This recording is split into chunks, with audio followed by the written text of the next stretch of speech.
انتخابات ماشاءاللہ ہو چکے ہیں، رزلٹ اس کے آ رہے ہیں، کوئی اس سے مطمئن ہے اور کوئی اس سے مطمئن نہیں ہے۔ یہ وقت دعا ہے ہم پاکستانیوں کے لیے، اللہ کی قسم جس جنجال کے اندر ہمیں پھنسا دیا گیا ہے۔ آپ خود بتائیں، لا الہ کی بنیاد پر بننے والے ملک میں کیا لسانیت کے نام پر کسی تنظیم کو رجسٹر ہونا چاہیے؟ قومیت کے نام پر کسی تنظیم کو رجسٹر ہونا چاہیے؟ مسلک اور فرقے کے نام پر کسی سیاسی جماعت کو رجسٹرڈ ہونا چاہیے؟ نہیں ہونا چاہیے نا اصولی طور پر۔ لیکن معذرت کے ساتھ جن حالات سے ہم گزرے، وقت دعا ہے یہ، لیکن بہرحال انتخابات ہو گئے، قوم کا 50 ارب روپے خرچ ہو گئے۔ بھائی یہ قوم غریب ہے، یہ ہر دوسرے دن یا ہر دوسرے سال 50 ارب روپے اس ایکسرسائز پر خرچ نہیں کر سکتی۔ میں نے آپ سے پچھلے جمعے بھی کہا تھا، ہمارا خالق، ہمارا مالک، ہمارا رسول، ہمارا مذہب یہ چاہتا ہے جس کی بھی حکومت بن گئی بھائی، بن جائے گی، اعلان ہو جائے گا 2-4 دن میں، جس کی بھی حکومت بن جائے، ہم نے اس حکومت سے اپنے آپ کو وابستہ رکھنا ہے اور قانون اپنے ہاتھ میں نہیں لینا، ٹھیک؟ لیکن اب جب انتخابات ہو گئے، صوبائی اور قومی اسمبلی کے جو نمائندگان ہیں وہ جیت کر قانون ساز اسمبلیوں کے ممبر بن گئے، تو بھائی اب اصل آزمائش شروع ہو رہی ہے آپ کی۔ یعنی کل تک تو آپ نعرے لگا رہے تھے نا، تقریریں کر رہے تھے، دعوے کر رہے تھے، وعدے کر رہے تھے، اصل امتحان اب شروع ہوگا۔ یہ 26 کروڑ پاکستانی اب کارکردگی دیکھیں گے۔ عرش معلی پر بیٹھا ہوا خدا اب احتساب کرے گا۔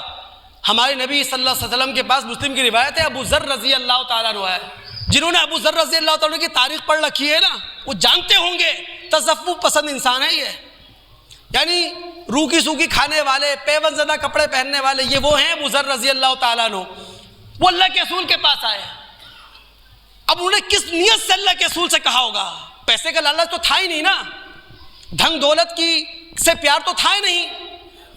اللہ کے رسول کے پاس آ کے کہنے لگے اللہ تستعمرونی، اللہ کے رسول آپ کوئی حکومتی ذمہ داری، کوئی ریاستی ذمہ داری کیوں نہیں دے دیتے؟ نبی صلی اللہ علیہ وسلم نے فرمایا، اے ابو ذر میں دیکھتا ہوں انک ضعیف، تم اس سیاسی ذمہ داری یا ریاستی حکومتی ذمہ داری اٹھانے کے لحاظ سے کمزور ہو۔ وَإِنَّهَا امانہ، بہت بھاری امانت ہے یہ، یعنی قومی اسمبلی کا ممبر بن جانا، صوبائی اسمبلی کا ممبر بن جانا، قانون ساز اسمبلیوں میں جا کر بیٹھ جانا، 26 کروڑ پاکستانیوں کے لیے قانون سازی کرنا کوئی آسان بات ہے؟ یہ بہت بڑی امانت ہے۔ اور پھر رسول نے کہا تھا وَإِنَّهَا يَوْمَ الْقِيَامَةِ خِزْيٌ وَنَدَامَةٌ، کل قیامت کے دن وہ سارے لوگ رسوا ہوں گے، نادم ہوں گے، پشیمان ہوں گے جو ذمہ داری لینے کے بعد اپنی ذمہ داری کو اٹھا نہ سکے۔ اب جس کی بھی حکومت بنے، صوبائی حکومت بنے یا نیشنل حکومت بنے، اس کی سب سے بڑی ذمہ داری ہے خدا را پاکستانیوں کو سیاسی شعور دو۔ کب تک نعروں کے پیچھے لے کے چلو گے؟ کب تک خواب دکھاؤ گے ہمیں؟ بھاری بھاری بل کب تک ہمیں پکڑواؤ گے؟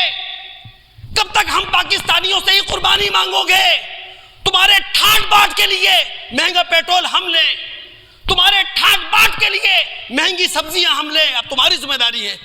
اگر خدا کی یہاں دنیا کی عدالتوں میں تم نہیں پکڑے گئے، خدا کی عدالتوں میں پکڑے جاؤ گے۔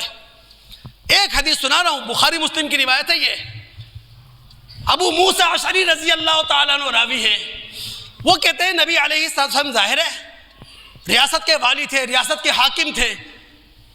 نبی علیہ السلام جب ہم صحابہ میں سے کسی بھی صحابی کو کوئی ریاستی ذمہ داری دیتے تھے، کوئی حکومتی ذمہ داری دیتے تھے، تو اللہ کے رسول ہم سے کہہ دیتے تھے کہ بھائی فلاں علاقے میں گورنر بن کے جا رہے ہو، وزیر اعلیٰ بن کے جا رہے ہو، وزیر بن کے جا رہے ہو، بشرو ولا تنفرو، تم جو قانون سازی کرنا لوگوں کے لیے، اس سے لوگوں کے چہروں پر مسکراہٹ آنا چاہیے، نہ کہ غیظ و غضب کا غصہ۔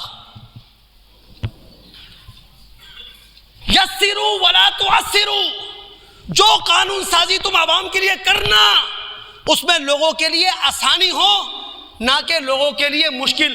اللہ تعالیٰ سے دعا ہے سننے کے بعد سمجھنے کی، سمجھنے کے بعد عمل کرنے کی توفیق عطا فرمائے۔ آئندہ جمعہ انشاءاللہ